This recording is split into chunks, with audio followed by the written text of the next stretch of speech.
예, 여러분 안녕하십니까? 저는 부산대학교 치의학전문대학원 의료인문학 교실에 근무하는 강신익이라고 합니다.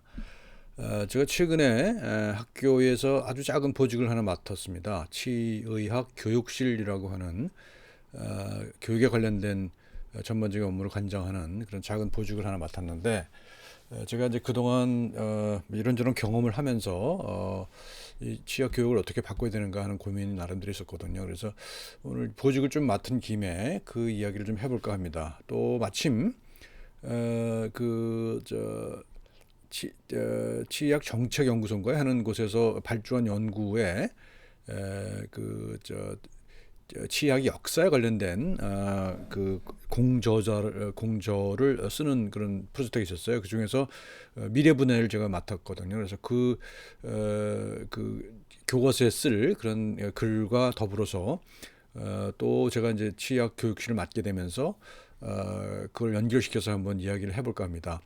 제가 이 말씀드리는 내용은 제가 뭐 한 치과대에 와서 7년이 되지 않았습니다. 근데 그동안 뭐 제 나름대로 경험이 있어서 좀 변화를 좀 줘봤으면 좋겠다는 생각을 가지고 있었지만 실제로는 제대로 실현되지 않았던 것 같습니다. 근데 제가 이제 정년을 얼마 안 남고 있는데 마지막으로 뭔가 좀 변화를 시도해야겠다 그런 생각을 가지고 그 변화를 혼자 할 수가 없으니까요. 여러분들과 같이 나눠야 돼 문제 의식을 나눠야 되기 때문에 그 문제 의식을 나누는 그런 계기를 삼고자 이런 영상을 찍게 됐습니다. 앞으로 이 이야기들이 제 이야기로 끝나는 것이 아니라 많은 토론이 일어나서 비판도 일어나고 토론도 일어나서 우리 치과계가 앞으로 어떻게 가야 되는지에 대한 좀 심도 깊은 논의가 진행됐으면 좋겠다 하는 생각을 가지고 진행을 해보도록 그렇게 하겠습니다. 제목을 이제 치의학의 미래와 구강보건 리더십이라고 했습니다. 우리는 치의학이라고 하는 것이 당연히 있는 걸로 많은 부분이 생각하는 경향이 있어요. 그런데 역사를 공부해보면 그렇지 않거든요. 치의학이라는 것이 학문으로서 또는 전문 직업으로서 뿌리 박게 된 게 불과 한 200년, 길어야 300년, 짧게는 100년 정도밖에 안 되는 거거든요. 그러니까 역사의 소산이라고 하는 사실들을 우리가 알아야 되겠다. 그래서 그 역사를 보고 역사 속에서 미래를 우리가 예측할 수 있겠죠. 그래서 어떤 리더십을 가져야 그런 미래를 개척할 수 있겠는가 하는 얘기를 하게 될 겁니다. 먼저 이 관점을 보게 되면요, 제가 관점이 차이가 굉장히 크다는 느낌을 많이 받습니다. 이제 치과대학에 와서 7년 지났는데 아주 오래 전부터 가지고 있었던 그런 생각 또는 사물을 바라보는 태도, 관점 이런 것들이 유지되고 있다는 느낌을 받았어요. 그래서 외부로부터의 어떤 시각이 유입된 적이 없었던 것 같아요. 치과계는. 근데 제가 저 나름대로는 좀 나름대로 다양하다고 할 치과 의사로이지만 좀 다양한 경험을 한 그런 사람이기 때문에 제 시각으로 보게 되면 조금 문제가 느껴지더라고요. 그래서 그 얘기를 할 겁니다. 그래서 보통 우리는 내부와 외부로 나누잖아요. 치과계 내부에 어떤 문제가 있고 그다음에 그것을 외부와의 관계. 주로 이제 관료라든가 시민 대중들과의 관계를 가지고 설명을 합니다. 그래서 내부적 시각, 외부적 시각 이렇게 둘로 나누거든요. 근데 저는 여기 이제 그 두 개를 섞은 시각을 가지고 있다고 저는 자부를 해요. 저는 치과에서 출신이기도 하고 또 의과대학에서 아주 오랫동안 근무를 했습니다. 근데 그 마침 제가 근무했던 의과대학이 의학 교육을 선두적으로 개혁했던 그런 학교입니다. 그래서 그런 경험이 나름대로 있거든요. 그래서 누구나 자기 경험치에 의해서 사태를 바라보기 마련입니다. 그래서 저는 그런 경험치를 가지고 있기 때문에 제가 가지고 있는 경험이라든가 그런 시각, 제가 그 나름대로 그 기간 동안에 습득한 여러 가지 지식이라든가 또는 관점들 이런 것들을 좀 나눠보고 싶습니다. 그리고 또 한 가지는 제가 또 나름대로 인문학을 공부했기 때문에 또 그 인문학적인 시각을 또 좀 더 폭넓은 그런 관점을 가지고 직업이라고 하는 아주 그 좁은 테두리의 얘기가 아니라 인간이라고 하는 전체적인 그런 관점에서 접근할 수 있는 그런 유리한 위치에 있다고 저는 나름대로 생각을 하거든요. 그래서 뭐 그렇다고 제가 혼자 할 수 있는 건 아무것도 없고요. 그래서 직업계 내에 여러분들과 같이 나눌 수 있는 그런 계기가 됐으면 좋겠다는 생각을 합니다. 제가 이제 쓴 책이 아니라 제목, 논문의 제목인데요. 이렇게 하나, 둘, 셋, 네 개의 큰 소제목을 나눴습니다. 내가 흐르지 않으면 시간도 흐르지 않는다라는 말 들어보셨는가 모르겠어요. 아분류, 시분류 그러죠. 내가 흐르지 않으면 시간도 흐르지 않는다. 시간이라고 하는 것은 아시다시피 우리는 절대적인 그 시공간 속에서 존재한다고 생각했잖아요. 뉴턴 물리학에 의하면 공간은 3차원이고 그다음에 시간이 또 하나 더해져서 4차원에서 살고 있다 우리가.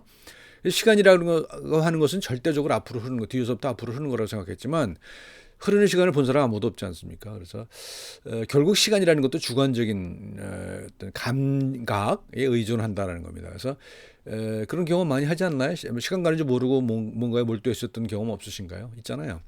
그러니까 시간이라고 하는 것은 경험과 묶여 있을 때 비로소 시간일 수 있다는 겁니다. 절대적으로 흐르는 시간은 그거는 추상적인 시간인 것이고 가정된 시간인 것이죠. 그래서 내가 흐르지 않으면 시간도 흐르지 않는다. 그러니까 이건 치과계의 문제와 똑같이 해결될 수 있다고 생각합니다. 치과계가 흐르지 않으면은 발전이 없다는 그런 뜻이죠.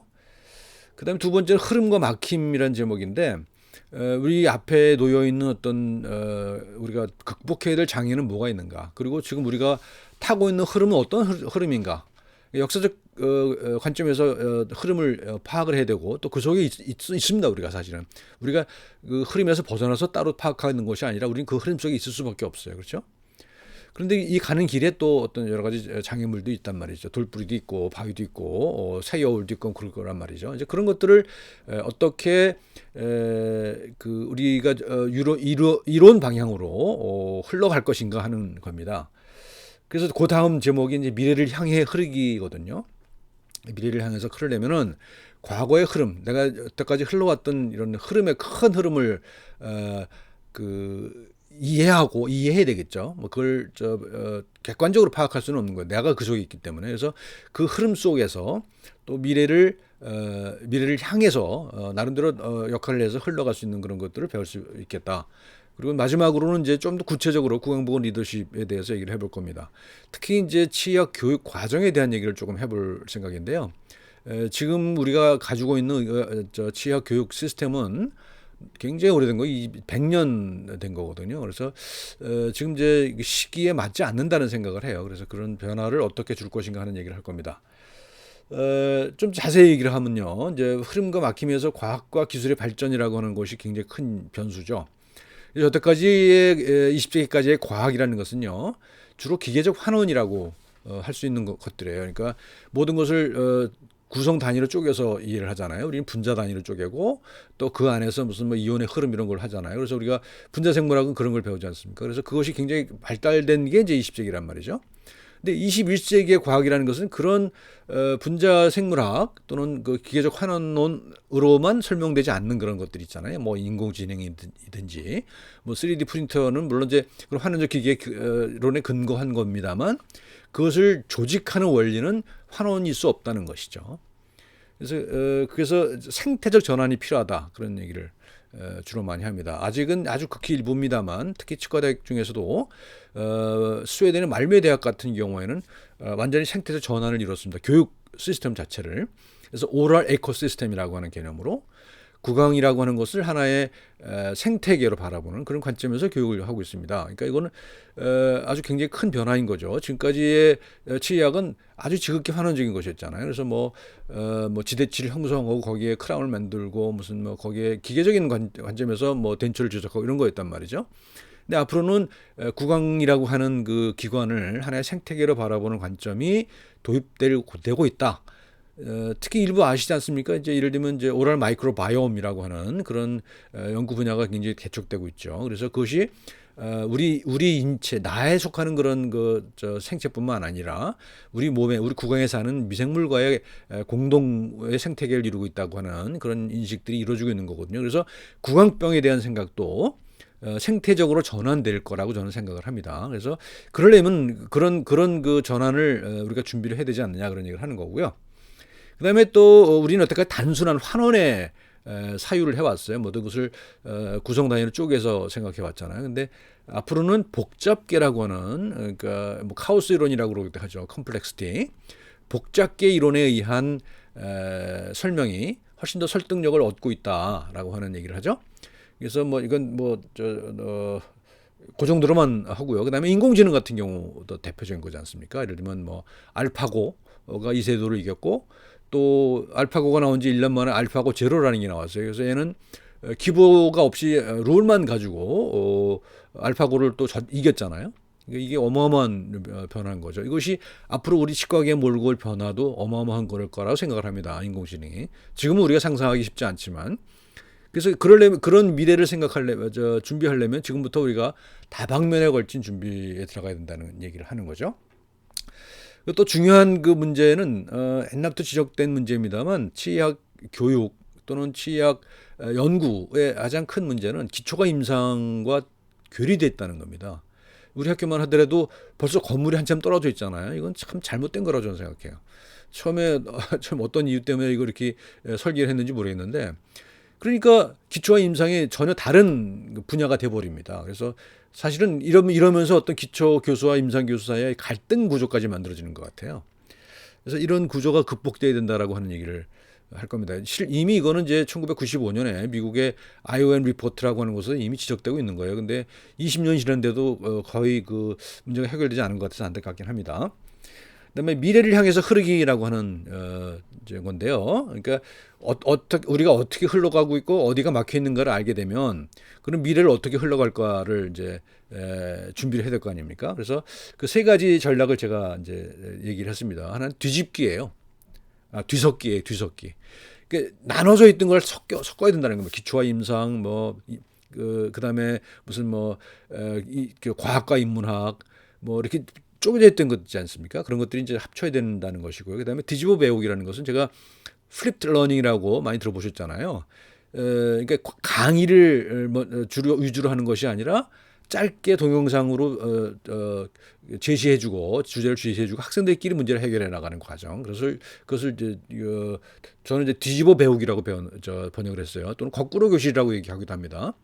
제가 이제 몇 학기에 걸쳐서 의료 윤리학 수업에 활용해 봤는데 상당히 효과가 좋습니다. 근데 이것은 일반적으로 다른 분들도 활용해야 된다. 다른 과목에서도 그런 얘기를 하고 있습니다. 그래서 그렇고요. 그다음에 마지막으로 이제 새로운 틀을 짜야 된다. 리프레이밍을 해야 된다는 거죠. 틀을 새로 짜는 지금처럼 무슨 기초 임상 나누고 기초도 무슨 생리학, 해부학 무슨 이런 식으로 쫙 교실별로 쪼개져 있는 시스템 가지고는 앞으로 미래를 살기 어렵다. 그래서 기초 임상을 섞어서 한 큰 틀을 만들어야 된다. 그래서 제가 이제 안을 하나 제시하고자 합니다. 그리고 마지막으로 이제 구강보건 리더십이라고 하는 얘기를 어떤 몇 가지 전략을 가지고 갈 것인가 하는 것에 대해서 얘기를 할 겁니다. 첫 번째입니다.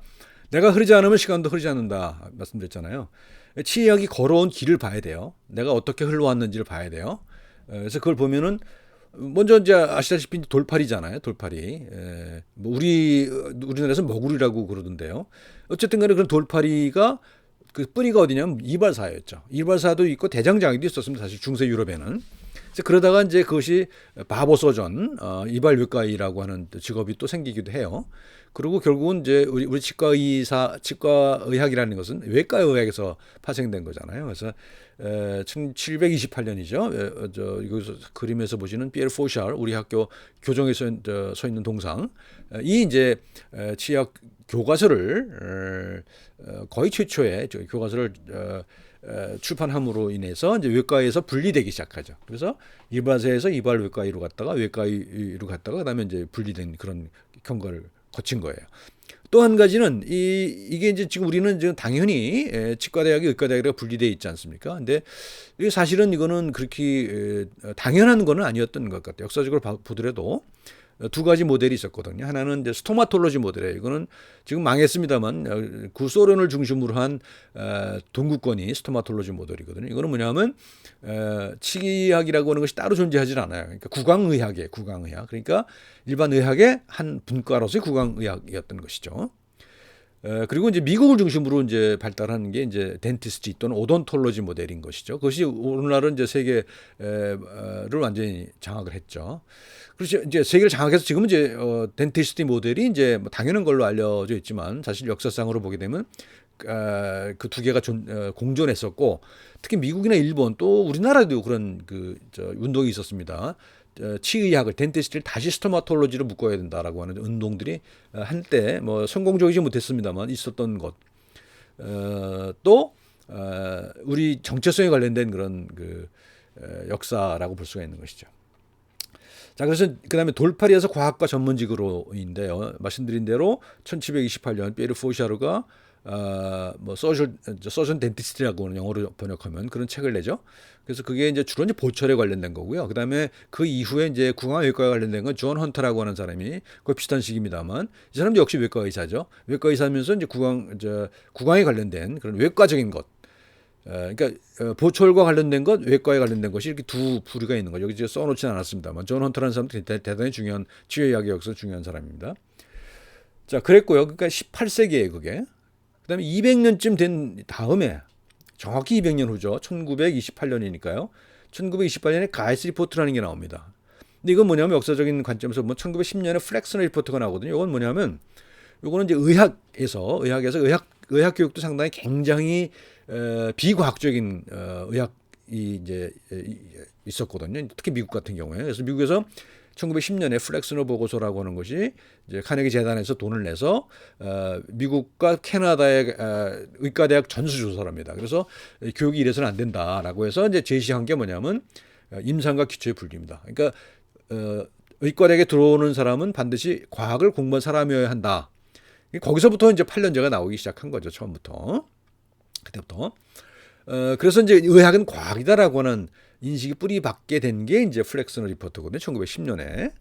근데 그로부터 18년 후에 치과에도 똑같은 그런 리포트가 만들어집니다. 이게 가이스 리포트예요. 1928년. 그러니까 우리가 지금 이 이후로 이제 치과대학도 의과대학의 본을 따서 기초와 임상이 분리되고 치의학이 과학이다라고 하는 그런 인식을 뿌리 박게 된 겁니다. 그래서 지금까지 오고 있는 거죠.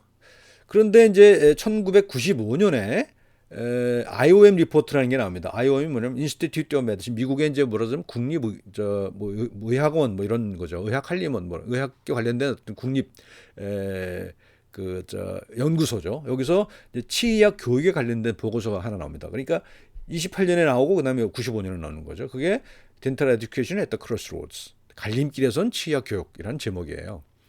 그러니까 이거는 28년의 가이스 리포트는 어떤 희망에 찬 리포트였다면, 이렇게 가야 될 것이다, 이렇게 가야 된다 방향을 제시하는 거였다면 95년의 리포트는 이거 우리 문제 있는 것 아니야? 하는 그런 회의의 부정적인 의미의 그런 리포트였던 겁니다. 그러니까 이로부터도 벌써 20년이 지났잖아요. 근데 아직도 이런 그 문제의식은 그대로 저는 유지되고 있다고 봅니다. 치의학이 여러분도 다른 많은 분들은 그렇지 않다고 생각하실지 모릅니다만, 저는 역사적인 관점에서 보게 되면 지금 치의학이 변화하지 않으면 안 될 그런 시기라고 봅니다. 이 리포트가 나오게 된 것도 그런 위기감에서 나온 겁니다. 예를 들면 이 리포트가 나오기 전 약 10년간, 그러니까 1980년대에서 90년대 초까지 미국의 치과대학이 6개의 치과대학이 문을 닫거든요. 그러니까 미국은 굉장히 상업적인 메커니즘을 돌아가고 있는 나라 아닙니까? 그런데도 불구하고 그 상업적으로 성공하고 있지 못하는 얘기잖아요. 그래서 그 위기감에 의해서 이런 리포트가 나온 겁니다. 그래서 어떻게 가야 되느냐, 방향을 제시하는 겁니다. 그래서 그걸 뒤에 다시 한번 말씀드리겠습니다. 그래서 그런 위기감이 그때부터 있는 것이고 지금까지 이어지고 있다고 저는 생각을 해요. 그래서 지금 그런 문제를 한마디로 정리하자면 이런 겁니다. 그러니까 이러면 28년의 가이스 리포트는 그동안 그 이전에 상업적인 그 영역이었던 치의학을 전문직으로 승격시킨 거거든요. 프로페셔널이 된 거예요. 근데 지금 우리가 겪고 있는 위기는 이 전문직의 지위가 흔들리고 있는 거라고 저는 생각을 해요. 근데 그게 다시 어떤 상업적인 요소가 지나치게 들어왔기 때문이라고 저는 믿습니다. 그러니까 프로페션이라고 하는 것은 상업적 요소가 없는 건 아니지만 거긴 어떤 그 전문성이라고 하는 것, 그다음에 국민 대중으로부터의 신뢰라고 하는 것이 전제로 깔려 있는 거거든요. 근데 그런 신뢰가 무너지고 있다 지금 현재. 여러 가지 무슨 과잉 진료랄지 뭐 이런 것들도 있습니다. 그래서 다시 상업으로 가고 있다라고 하는 그 위기감이 저는 있다고 봐요. 그래서 이것이 앞으로 우리 이것뿐만 아니라 앞에 말씀드린 어떤 과학적 변화 이런 것들이 종합적으로 고려돼서 우리는 새로운 흐름을 만들어야만 된다. 역사와 삶의 새로운 흐름을 만들어 나가야 된다라고 주장을 하는 겁니다. 다음 흐름과 막힘입니다. 어디가 막혀 있고 어디로 흘러가고 있는가라는 것을 우리가 찾아야 되겠죠. 그래서 비판적 사유의 출발점입니다, 이게. 그래서 이 비판적 사유 출발점이라는 것은 문제를 문제로 인식하는 것이죠. 그래서 제가 이제 학생들에게 가끔씩 그런 질문을 하는데요. 우리 학교 문제가 뭐라고 생각하냐라고 물어보니까요. 기가 막힌 얘기를 합니다. 문제를 문제라고 말하면 그것이 문제가 되는 것이 바로 우리들의 문제입니다라고 얘기를 합니다. 참 상당히 심각한 그 현상이죠. 문제를 지적을 할 수 없도록 만드는 그런 문화가 문제라는 얘기가 되겠죠. 그러니까 문제를 문제로 인식하는 데서 출발하는 거지 않습니까? 이제 그것이 바로 비판적 사유라는 겁니다. 그래서 비판적 사유란 문제를 문제로 인식하는 것이다 라는 겁니다. 그래서 이런 이야기를 이제 한 유명한 사람이 있습니다. 아인슈타인이 이런 얘기를 했어요. 어떤 문제에 대한 해결책은 그 문제를 만든 사유 양식 속에 머무르는 한 절대 나오지 않는다. 지금 우리가 가지고 있는 문제는 우리가 그 문제를 해결하려면 그 문제를 만든 사유 양식을 바꿔야 된다는 겁니다. 그런데 아인슈타인은 그 시간의 문제를 빛의 속도라고 하는 것 갖고 해결을 했잖아요. 근데 그 생각은 뉴턴의 고전 물리학의 사유 양식으로 가지고서는 절대 설명할 수 없는 것이었잖아요. 그러니까 그래서 어떤 그 새로운 상대성 이론이라고 하는 새로운 그 사유 양식을 만들어낸 거죠. 그래서 그 문제를 해결하기 위해서 빛의 속도라고 하는 것, 그다음에 시간과 공간이라고 하는 문제를 그 새로운 사유 양식 속에서 절대 상대성이라고 하는 새로운 사유 양식 속에서 문제를 해결한 거 아닙니까? 그래서 그 아인슈타인이라고 하는 사람의 그런 그 사유 양식, 어떤 그 새로운 변화를 이끌어 나가는 양식을 우리가 배울 필요가 있다 하는 말씀을 드리는 겁니다. 그리고 이제 우리는 직업 전문화 과정, 우리가 어떤 과정을 거쳐서 직업 전문화 과정을 이루어 왔는가에 대해서는 그 과정에 대해서는 묻지 않고 그 결과로 얻어진 우리의 전문직의 지휘만을 고집하는 태도를 가지고 있는 것 아닌가 그런 생각을 합니다. 그러니까 역사의식이 없다라고 하는 거죠. 역사의식이 없는 게 아니라 역사를 잘 모르니까요, 우리는. 또 우리가 한국의 치과의사들은 그런 역사적 경험을 하지 못했기 때문에 당연히 그럴 수밖에 없다고 생각합니다만, 어쨌든 간에 그런 그 사회 양식, 이 이제 우리의 흐름을 막고 있다고 하는 것이고요. 또 한 가지는 여태까지 합리성이라고 하는 그 가치가 굉장히 중요해 왔는데 앞으로는 그것을 벗어난 초합리성이라고 하는 그런 지위가 중요하다라고 하는 말씀을 드리는 거고요. 그러니까 다시 말하면은 우리가 그 알파고 같은 거죠. 알파고 같은 여태까지 이제 컴퓨터라고 하는 것들 그런 기기를 발견하고 근대 문명에 발달하는 것은 그런 합리성에 기초한 것이었지만 그것을 초월하는 어떤 새로운 합리성이 나타나고 있다는 거지 않습니까? 그래서 그런 거를 우리가 생각하려면 우리의 사유 양식을 크게 바꿔야 된다라고 하는 얘기를 하는 겁니다. 자, 그다음에 흐름과 막힘을 봅시다. 어디에 막혔는가? 아까 말씀드린 대로 기초와 임상이 교류되어 있다고 하는 것이 굉장히 큰 문제라는 겁니다. 기초 학문이 임상과 전혀 소통하지 못하고 있다. 또는 임상의가 되려는 학생들의 교육에 별로 도움이 되지 않는다. 이건 제가 학교 다닐 때부터 느꼈던 겁니다. 내가 이걸 도대체 왜 배워야 되지? 하는 생각을 많이 하거든요. 이것이 아직까지도 전혀 해결되지 않고 있다고 저는 느껴요. 그래서 제가 나중에 제안할 그런 어떤 새로운 틀짜기에서 이런 기초와 임상의 벽을 허무는 일이 필요하다는 겁니다. 또 한 가지는 환자 대중과의 벽이에요. 환자 대중과 소통하지 않는다고 하는 문제가 있습니다. 상업적인 관계만 유지하고 있지 그들과 어떤 신뢰관계를 유지하기 위한 그런 구체적인 노력은 별로 안 하는 것 같아요. 그게 문제고요. 그다음에 또 한 가지 의학과의 관계가 단절됐어요. 우리는 지금 이 메디카 캠퍼스 안에 의과대학도 있고 뭐 한의전도 있고 치의전도 있고 간혹과 대학도 있거든요. 근데 다 따로따로예요. 근데 사실은 그 네 개의 대학 또는 대학원이 아주 긴밀하게 협조를 하면 지금까지 하지 못했던 많은 일들을 할 수가 있을 건데 그건 벽을 쌓기 때문에 안 되는 겁니다. 저도 이제 처음에 와서 제가 의대치대 한의대 모두 합쳐서 의료인문학 수업을 했단 말입니다. 그래서 처음에 와서 강력하게 주장을 해서 분반하지 말자, 다 섞어서 하자. 그래서 학생들이 서로 다른 전공 학생들을 같이 공부할 수 있도록 하자라고 해서 한 2년을 그렇게 했어요. 근데 결국은 쪼개질 수밖에 없는 여러 가지 이유 때문에 그래서 그런 이제 문제가 있는 겁니다. 그래서 이거는 좀, 뭐 아직 제가 뭐 어떤 구체적인 대안을 가지고 있지는 않습니다만, 특히 치의학이 의학과 단절돼서 존재하기는 어렵습니다. 한의학도 마찬가지예요, 사실은. 또 간호학도 마찬가지거든요. 그러니까 의학이 중심이어야 되는데, 우리는 여태까지 역사적 경험이 그렇지가 않아요. 특히 이제 치과대학 교수님도 만나서 얘기해 보면 예전에 초창기에 의대의 식민지였다 뭐 이런 얘기 많이 하거든요. 뭐 그래서 그런 피해색이 있다는 걸 인정하는데 그럼에도 불구하고 우리는 여전히 의학과 단절돼서는 존재하기 어렵다라는 생각을 합니다. 제가 특히 이제 국어학과를 전공했고 또 의과대학 병원에 오래 근무를 했기 때문에 이런 생각을 하는지 모르겠습니다만 그 제 경험치에 따르면 그래요. 다른 생각을 하시는 분도 물론 있습니다. 그래서 이게 막힌 곳이 이런 곳이고요. 기초임상, 환자 대중, 그다음에 의학 뭐 이렇게. 그다음에 이제 흐름은 어떤 흐름을 가느냐 말씀드린 대로 기계적 환원에서 생태적 조화로 간다. 이제는 오랄 에코시스템이라고 하는 관념이 이제 앞으로 중요해질 거라고 저는 믿습니다. 이제 지금은 이제 스웨덴 말메 대학에서만 그렇게 하고 있습니다만 그럴 거라 보고요. 그다음에 합리적 이성도 중요하지만 여전히 중요하지만 복잡계라고 하는 것도 굉장히 중요하다. 그다음에 AI 인공지능, 기계지능. 이건 사실 어떻게 보면 저 블랙박스죠. 우리가 합리성 갖고 이해하지 못하는 부분이 많아요. 근데 그렇지만 그럼에도 불구하고 상당히 훌륭한 결과를 내놓잖아요. 이 제도를 이겼잖아요. 어쨌든 간에. 근데 그 내부적인 어떤 그 메커니즘이랄까 이런 것들 인과관계는 우리가 정확히 알 수 없어요. 이것도 함정이기도 하죠. 지금 이제 극복해야 되지만 여전히 그런 시대로 가고 있다는 거고요. 그다음에 요건 이제 시장의 힘이죠. 여태까지 이제 여러 가지 시장의 힘에 의해서 굴러온 측면이 많아요. 특히 저는 항상 그렇게 얘기하는데 제가 공부를 해보니까 치의학이 왜 의학에서 분류됐을까라는 거예요. 시장의 힘이라고 저는 생각했어요. 제 전년도의 결론입니다. 그래서 시장의 힘이 굉장히 중요했습니다. 지금도 중요해요. 근데 거기에 매몰되는 게 전 문제라고 지적을 하고 있는 거고요. 근데 이제 앞으로는 이 시장의 힘에 매몰돼서는 미래가 없다고 저는 생각하거든요. 시장의 힘이 역전이 중요하긴 하지만 다시 신뢰를 회복할 수 있는 길로 가야 된다는 겁니다. 근데 신뢰를 어떻게 회복할 것이냐? 시장의 힘을 인정한 상태에서 어떻게 신뢰를 회복할 것이냐 하는 것이죠. 저는 그것이 그 답이 과학기술에 있을 거라고 생각을 합니다. 과학기술을 통해서 신뢰를 회복할 수 있다. 이해가 잘 안 되실지 모르겠습니다만. 이제는 굉장히 투명해진 사회가 됐잖아요. 우리가 뭐 곳곳에 CCTV가 있고요. 그래서 범죄가 어마어마하게 줄었죠. 그 대한민국 특히.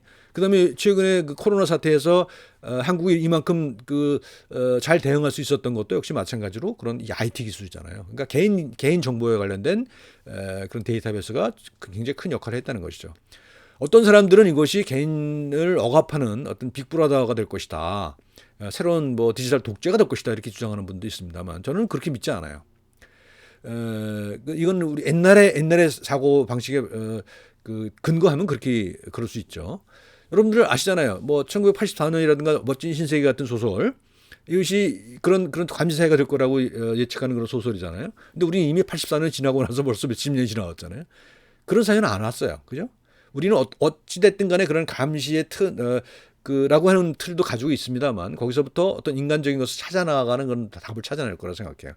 저는 이미 과학기술에서 그것이 있다고 생각합니다. 그래서 예를 들면 이런 거죠. 예를 들면 이제 과잉진로가 문제가 된다 그러면 그 문제를 해결하기 위해서 과학기술을 활용하는 거죠. 그래서 이것을 객관적으로 평가해 줄 수 있는 그런 IT 기술 발달하니까 가능하잖아요. 뭐 스마트폰을 찍는다든가 해서 가지고 권위 있는 그 전문가들이 그걸 판단해 줄 수 있는 그런 시스템 만들 수 있잖아요.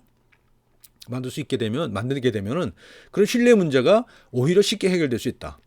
신뢰라고 하는 문제는 인문학적인 문제만은 아니라는 거예요. 과학기술의 문제기도 하다는 겁니다, 저는. 그래서 그런 것이 이제 가능할 거라고 생각을 하고요. 그래서 이제 그 흐름을 막고 있는 그런 장애물도 있겠습니다만 그것을 흘려보내는 그런 것도 있잖아요. 그래서 저는 이제 그런 비유를 봤어요. 우리는 여태까지 벽을 쌓고 살았거든요, 여기저기에. 근데 이 벽을 허물고 그걸 막으로 대체하자는 겁니다. 우리 세포막, 그죠? 또는 그죠? 그 세포라고 하는 것을 기준으로 해서 그것이 반투과성이잖아요. 선택적으로 투과시키잖아요. 선택적으로 흘려보내잖아요. 그런 새로운 은유를 가지고 우리 주위에 벽을 쌓을 것이 아니라 느슨한 그런 그 막을 만들어서 외부와 소통하는 것이 필요하다. 그런 얘기를 합니다. 미래를 향해 흐르기, 뒤섞기, 뒤집어 배우기, 새로운 틀작입니다.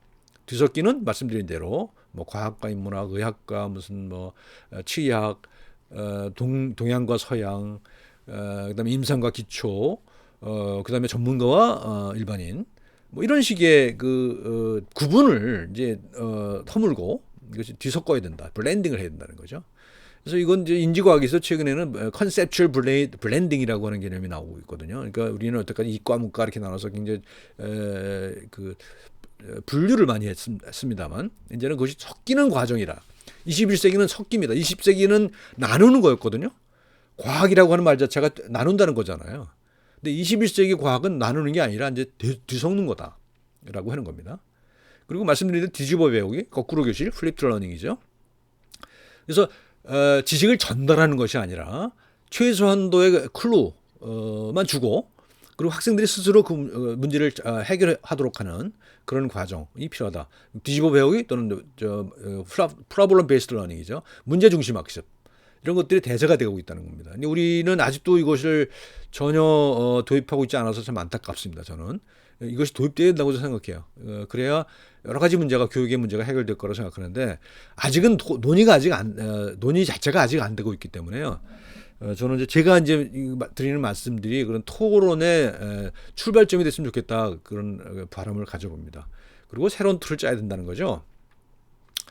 뒤섞기 이거예요. 아까 말씀드린 대로요. 문과와 이과가 섞여야 되고요. 그다음에 지식을 습득하는 것이 아니라 그것을 체화된 인지로 해야 돼요. 내가 몸에 배어 있어야 되잖아요. 여러분들 숙달된 치과 의사 선생님들은 내가 알아서 하는 것도 있습니다. 몸에 배서 하는 것도 많잖아요. 그게 이제 바로 체화된 인지죠. 기초 임상도 섞어야 되고 사실과 가치도 섞어야 된다는 겁니다. 그러니까 윤리 교육이 처음에 있었어요. 윤리 교육이 있어서 윤리 교육이 처음에는 어떤 식으로 갔냐면 욕망을 억누르는 걸 강조했어요. 근데 욕망은 억누러서 되는 게 아니거든요. 그렇잖아요. 욕망은 억누르는 것이 아니라 욕망의 방향을 유도해 나가는 것이 이제 윤리라고 저는 생각을 해요. 그래서 그거는 사실과 떨어져 있잖아요. 사실과. 지금 우리 치의학의 현실이라는 것이 굉장히 상업적인 시스템이잖아요. 그거를 무시하고 무조건 욕망을 억누르고 무조건 내가 희생할 수 있습니까? 없습니다. 그러니까 그런 사실과 가치가 섞여야 되는 것이고, 그다음에 내가 안다는 것과 내가 사는 것을 일치시켜야 된다는 거죠. 말씀드린 대로 뒤집어 배우는 방식은 증거 기반 의학이 처음에 도입됐죠, 그죠? 증거 기반 의학이 도입됐고, 그다음에 이제 문제 바탕 학습이 들어갔고, 그다음에 거꾸로 교실이 나오는 겁니다. 이제 이런 방식으로 우리 교육이 치의학의 교육이 점점 좀 개선돼 나가야 될 거라 생각합니다. 단기간에 무슨 바꿔서 될 문제는 아니고 제가 이제 정년이 2년 남았습니다만 2년 동안에 그 논의를 시작하는 것만 제가 하면 저는 하늘 일을 다 했다고 생각을 해요. 제가 무슨 뭐 한꺼번에 다 바꿀 수도 없고요. 바꾸는 것이 바람직하지도 않습니다. 그래서 그런 걸 새로 논의를 시작해서 그런 공감대를 조금씩 만들어가는 것이 제가 해야 될 일이라고 생각합니다. 새로운 틀짝이에요. 우리가 지금 이제 교실이 뭐 10대 개가 되잖아요. 10대 개가 되는데 그렇게 교실이 나눠졌을 필요가 없다고 생각을 해요. 그리고 제가 이제 여기저기 조사를 해보면요. 외국의 치과대학들 조사해보면 이렇게 나눠져 있는 나라가 없습니다. 한국하고 일본만 그래요. 한국하고 일본만 이렇게 우리처럼 무슨 뭐 기초 임상 쪼개고 그다음에 기초도 뭐 7, 8개 교실이 있고요. 뭐 이런 식으로 돼 있단 말이죠. 다른 대학은 그렇지 않아요. 전부 다 몇 개를 큰 테두리를 묶습니다. 그것도 기초와 임상을 섞어서. 제가 나름대로 생각해 본 거예요. 이제 학교마다 다 다르더라고요. 보니까는 미국의 치과대학 중에서 이게 똑같지 않아요. 전부 달라요. 저는 나름대로 이제 우리의 시스템을 기본으로 하고 그다음에 여기서 어떻게 도입할 수 있을까를 생각해서 이렇게 7개의 영역으로 나눠 봤습니다. 첫 번째가 몸의 구조와 기능이죠. 정상적인 몸이죠. 해부학, 생리학, 뭐 유전학, 생화학, 면역학 이런 거예요. 그러니까 이건 온전히 기초학문이라고 기초의학이라고 할 수 있어요. 두 번째는 질병과 치유죠. 여기서 병리학이 들어오고 양리학이 들어오고 전신적인 질환에 대한 공부를 해요. 그래서 우리 학교에는 아직 의과대학 선생님들이 강의하는 것이 없는 걸로 알고 있는데 내과 총론, 외과 총론 같은 경우는 해야 될 것 같다는 생각을 해요. 무슨 뭐 아무리 정치적으로 뭐 사이가 안 좋아도 이거는 우리가 배워야 된다고 생각을 합니다. 내과, 외과 정도는 기본적으로 배워야 돼. 저도 학교 다닐 때 이거 배웠거든요. 근데 이게 왜 없었는지 잘 모르겠어요. 그래서 이런 질병과 치유라고 하는 카테고리가 있고요. 그다음에 세 번째는 악구강계, 스토마토고 네스틱 시스템이라고 할 수가 있겠죠. 여기 이제 구강외과, 구강내과, 교정과, 뭐 영상치약, 보철, 생리학도 들어갈 수 있겠죠. 그러니까 이게 막 겹치기 들어가는 거예요. 여기서 생리학은 여기도 들어가고 그렇죠? 이렇게 해서 그다음에 그렇게 하고요. 그다음에 네 번째는 우식학이에요. 우식이 굉장히 많은 저기죠. 차지하잖아요. 많은 부분을 차지하잖아요. 그래서 미생물학, 보존과 소아치과, 예방치과 이런 데서 우식학을 할 수 있습니다. 지금도 우식학이라는 통합 강의가 있죠. 통합 강의가 있는데 지금처럼 그냥 교과서 하나 갖다 놓고 챕터별로 이렇게 나눠줄 것이 아니라 처음부터 기획을 다시 해야 된다고 생각을 해요. 모든 통합 강의 그렇게 해야 된다고 생각을 합니다. 그 다음에 연조적 질환, 치주, 구강내과, 미생물학, 병리학 이렇게 나누고요. 수복치과, 보철, 보존, 임플란트, 생체 재료 이렇게. 그 다음에 인문사회 치의학을 하나로 분류를 하면 7개가 되거든요. 그러면 이 7개의 영역, 이제 7개, 마지막 7개의 영역은 이건 따로 분리될 수 있는 것은 아니라고 생각해요. 저는. 이제 그렇지만 어쨌든 나중에 생각해 봅시다. 이것이 이 속에 녹아 들어가야 된다고 생각을 하거든요. 그건 이제 나중에 문제고 일단은 7개를 분류를 해요. 그 다음에 이것들을 통합을 해서 여기서 이제 여러 교수님들이 모여서 이걸 어떻게 운영할 것인가에 대해서 토의를 하는 거죠. 그래서 뭐 지금처럼 그냥 나눠서 하자 할 수도 있고요. 또는 통합을 해서 어떻게 새로운 포맷을 만들 수도 있습니다. 그래서 이거는 논의를 시작하면 금방 뭐가 나오지 않을까 생각을 해요. 근데 그 논의의 틀은 기본적으로 저는 문제 중심으로 가야 된다는 거 봅니다. 그러니까 지금처럼 학문 위주, 그러니까 뭐 무슨 해부학이 어디는 어떻게 생겼고 생략이 어떻게 이걸 그냥 임상 상황과 별개로 가르칠 것이 아니라 임상 상황과 연결시켜서 항상 그렇게 수업을 디자인하면 좋겠다.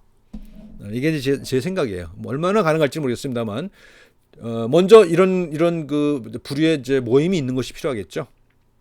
그렇습니다. 구강보건 리더십입니다. 어떻게 할 것이냐. 비전과 열망을 공유해야 됩니다. 지금처럼 그냥 관성에 휩쓸려 가서는 미래를 이제 우리가 디자인할 수 없겠죠. 그래서 비전을 가져야 된다는 겁니다. 지도자는 항상 비전을 제시해야 된다는 거죠. 어떻게 변해야 갈 것이다. 우리 조직은 어떻게 변해야 갈 겁니다. 그래서 그걸 공유하는 것 대단히 중요하다고 생각합니다. 그 다음에 또 한 가지 역사적 경험을 중시해야 돼요. 그러니까 우리 말씀드린 대로 우리 교수님들이 가지고 있는 역사적 경험과 제가 가지고 있는 역사적 경험은 완전히 다르거든요. 그래서 그 경험을 중시해야 됩니다. 그러니까 제가 무슨 교실장 한다고 해서 제가 제시하는 방향에 뭐든지 오를 수 없고 또 나름대로 한계를 가질 수밖에 없습니다. 그러니까 나름대로 경험을 가지고 그것을 서로 토의를 통해서 어떤 합의점을 찾아가는 것이 필요하다는 것이고요. 그다음에 그렇게 해서 어떤 비전을 가지고 경험에 대한 서로 간의 이해가 있다고 한다면 그다음에 전략적으로 선택을 해야 되는 거죠. 모든 걸 다 할 수는 없어요. 그러니까 필요한 부분을 전략적으로 선택해서 가자라고 하는 겁니다. 이제 제가 주장하는 전략은 이런 겁니다. 이제 아까 이제 몇 가지 이렇게 7개의 분야로 나눴잖아요. 모든 걸 다 처음부터 그렇게 할 수는 없다고 생각해요. 그래서 한 두 과목 정도를 시범적으로 운영을 해보는 겁니다. 예컨대 제가 이제 가지고 있는 생각은 이제 4학년, 1학년, 1학기쯤에 해서 어떤 복잡한 케이스를 하나를 가지고 그 케이스에 대해서 모든 자료를 가지고 단계적으로 자료를 제공해 가면서 학생들이 스스로 치료 계획을 세울 수 있는 그런 PBL, Problem Based Learning을 한번 운영을 해봤으면 좋겠어요. 거기서 성공하면 그다음에 다시 이제 기초 쪽에서도 그런 것들을 응용해가면서 조금씩 바꿔나갈 수 있지 않을까 그런 생각을 합니다. 그래서 전략적 선택을 해야 되고요. 그다음에 또 한 가지는 제가 와서 느낀 건데 의견 차이가 많이 있을 수가 있잖아요. 그 의견 차이가 있으면은 우리는 대개 저 사람 나랑 생각이 달라. 그래서 이게 같이 못 하겠어. 잘라버려요. 뭐 저도 그랬어요. 근데 이제 일반적으로 리더십, 긍정적인 리더십이라는 것은 그렇게 하지 말라는 거죠. 저 사람이 저런 문제가 있지만 저 사람이 긍정적인 측면을 찾아내서 그 긍정적인 측면을 어떻게 잘 조화시켜서 방향을 유도해 나갈 것인가 하는 것을 생각해라는 겁니다. 그래서 긍정적인 에너지를 활용해라는 거예요. 긍정적인 에너지. 그러니까 누구나 의견 차가 있을 수밖에 없죠. 경험치가 다르니까요. 또 생각이 다르니까 의견 차가 있을 수밖에 없습니다. 근데 그거를 부정적으로만 생각하지 말고 그런 것 중에서 또 긍정적인 요소를 끄집어낼 수가 있다는 거죠. 그래서 그거를 끌고 나왔으면 좋겠다는 거고요. 근데 마지막으로는 외부인의 시각과 역량을 활용해라. 안에서만 아무리 자가 발전해봐야 아무 소용없거든요. 외부에서 보는 것이 굉장히 필요하다고 생각합니다. 그래서 제가 처음에 여기 왔을 때 우리 교육에 대해서 교육학 전문가의 외부 평가를 받아보자라고 주장을 했었는데 아무도 관심이 안 가지더라고요. 근데 이제 언젠가는 한번 해야 될 거라고 생각합니다. 지금 우리가 무슨 인증평가 받잖아요. 근데 그것도 외부인이라고 할 수 없어요. 치과계 내부에 그런 시각이지 외부의 시각이 들어온 거는 제가 보니까 없어요. 그래서 외부의 시각이 필요하다. 근데 제가 이제 뭐 잘난 척을 좀 하면 제가 가지고 있는 시각이 조금 약간의 외부의 시각이 포함되어 있는 거죠. 제가 처음에 말씀드린 대로 저는 치과 의사지만 의과대학에 오래 근무했고 또 인문학을 공부했고 다시 치과대학에 왔단 말이죠. 그래서 제 그 시각은 다른 대다수의 시각과 좀 다르다. 그래서 이런 것들도 한번 고려해달라 하는 말씀을 드리는 겁니다. 그러니까 중심같이 살펴볼게요. 세 가지를 저는 설정을 했습니다. 역량이 있어야 됩니다. 그러니까 치과의사라고 하면 모름지기 치료를 잘해야죠, 그죠? 그다음에 그 지식을 많이 가지고 있어야 됩니다. 두 번째 진정성, 인티그리티예요. 진정성 있게 환자를 대해야 되는 것이고요. 배울 때도 마찬가지고 가르칠 때도 마찬가지고 인간적인 그 표리가 부동해야 된다는 거죠. 그다음에 사회적으로 책무를 가져요. 어카운터빌리티. 사회적으로 책무를 져야 됩니다.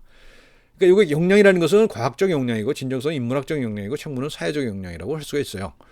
그래서 자연, 인문, 사회가 이렇게 세 개를 정리를 했습니다. 교육 목표는 이렇게 세 가지로 했습니다. 이게 이제 아까 역량, 그다음 뭐죠? 역량, 진정성, 책무잖아요. 그러니까 역량 있는 과학자죠. 그다음에 진정성에 있어서 공감하는 학습자라고 했어요. 학습자, learner. 그다음에 책임지는 지도자, 리더죠. 그러니까 scientist, learner, leader. 요걸 이제 교육 목표로 삼아야 된다는 겁니다. 우리는 과학자가 돼야 되고 학습자가 돼야 되고 평생 배워야 되니까요. 그다음에 책임지는 지도자가 된다는 겁니다. 요 세 가지가 이제 우리 교육 목표가 된다고 저는 주장을 하는 바이고요.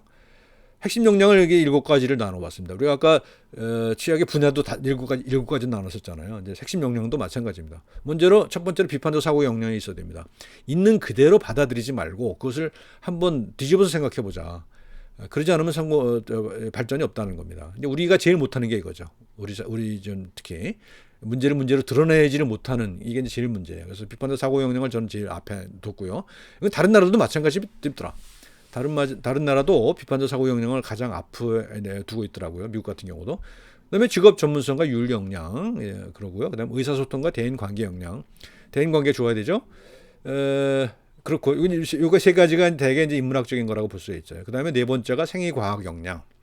생물학적인 지식이 필요합니다. 그죠?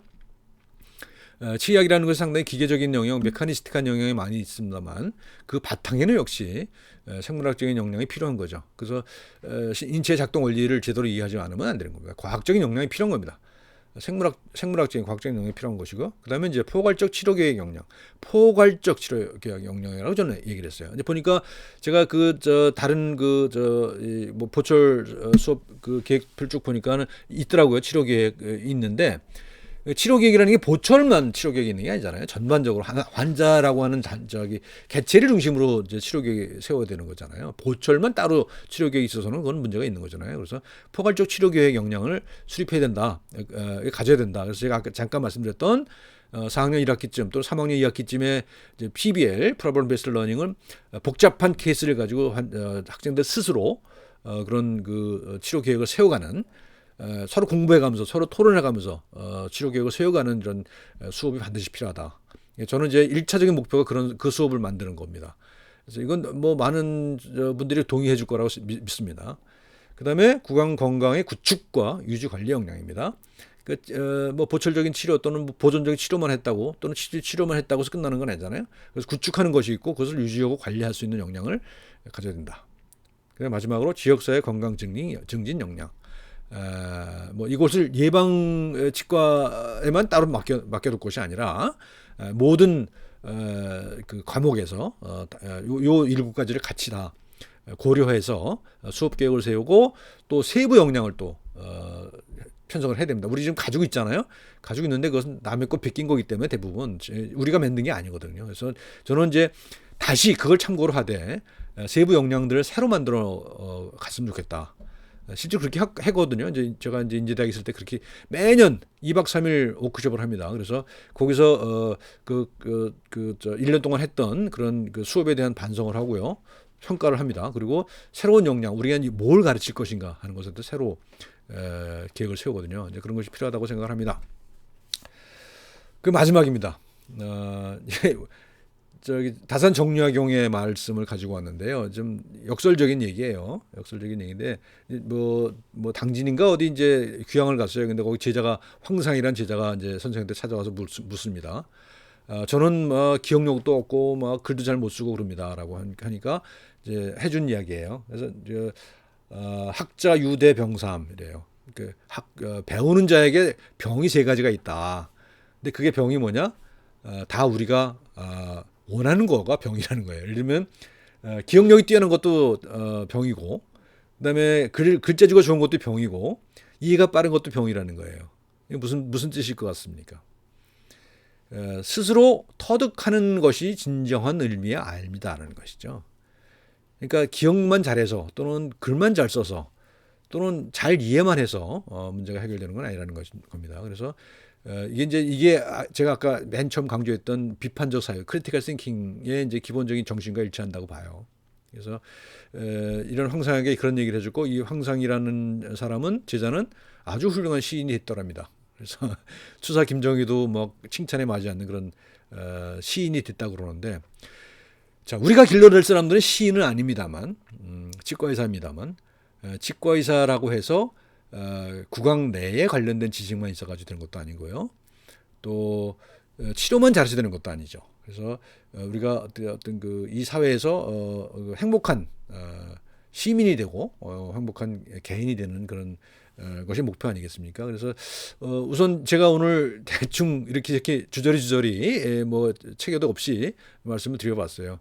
너무 길어졌는데 뭐 길어져서 좀 걱정이 되네요. 안 보실 것 같아서. 그런데 어쨌든 간에 좀 이런 제 이야기를 조금 고려해 주셨으면 좋겠다, 그런 말씀을 드리면서 오늘 정리를 하겠습니다. 고맙습니다.